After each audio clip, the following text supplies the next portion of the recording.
apart with your feet. Just stand there like this. Okay? Okay, now, if I come up and I tap Arthur's shoulder, he's not going anywhere. He's solid. That's great.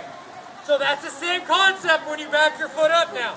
Slide one of your feet, whichever one you want, just a little bit behind the ankle, but in that same line.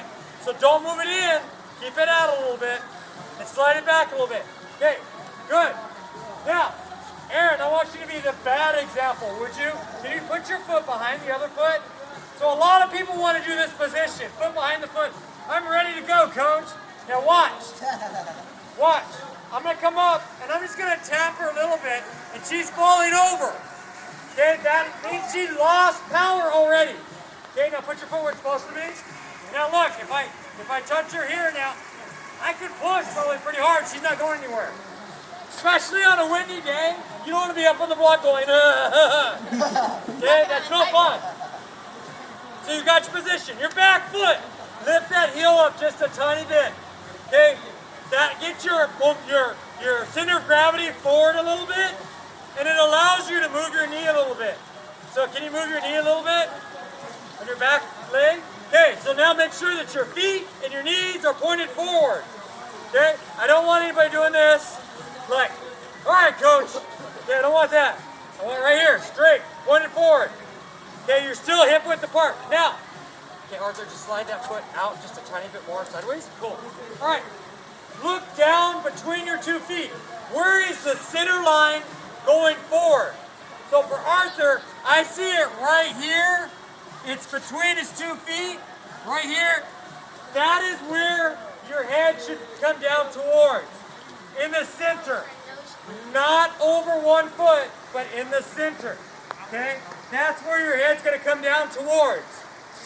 Okay, that'll allow you to keep your weight centered between your 2 legs. Because we want to get a lot of power from those legs when we jump. Okay, the other thing is I want you to tap your back leg. Guys, I don't know if you know, but both legs are built at the same level, so you don't really have a back leg. No? Okay. I know, I'm just joking. You don't have a back leg, you just have a leg that is further back. Okay. Okay. All right. So, that leg that is further back, make sure you use it. Okay, what a lot of swimmers that are new to diving do is they tend to put 1 foot forward, 1 back, then they come and they lean over the top of the front foot, and then they dive. They only use their front foot. So what happens is they go in the water kind of sideways, and they don't have any control. I want you to use both legs to jump, and I want you to feel yourself going straight up and straight down. We're going to do 1 jump right now. Everybody, we're going to jump straight up, okay? Get ready, hands low. We're going to jump up into streamline. Ready, set, go. See how you guys jump a little higher, whereas if you're standing still and you're trying to bend down, you're not going anywhere. You're going to be... You do that. So it's always best to bend your knees. Don't be shy to not bend your knees. Bend your knees. Okay? You're gifted with knees. Now we're going to watch someone like Bolton on the block, because he has a bad habit sometimes of squatting down. Okay? And I want to make sure it keeps his bottom high. Even with the bent knee, your bottom wants to be high on the block. Okay? So you're here. That gets your forward momentum up here, and you're ready to explode out. And that's what we want. Okay, you guys okay with this so far? Ryan, you good? David, Lexi, okay, Arthur, you good? Aaron, I'm just kidding. Why is your foot so far back? Okay, because, hey, but yeah, keep in mind, if your leg's too far apart, I can't really jump as high as I should, right? So don't get them too far apart. Your hips are not that wide, okay? You're still petite person. This is like the same. That's the widest I ever want you to be, okay? Here. It's like the same that they're going to go out. Yes! You gotta do it right, guys. If we do it right, we find power. That's what we want. All right, ladies and gentlemen. Here's the catch. The first thing I said was a great dive starts with, you don't remember? No splash.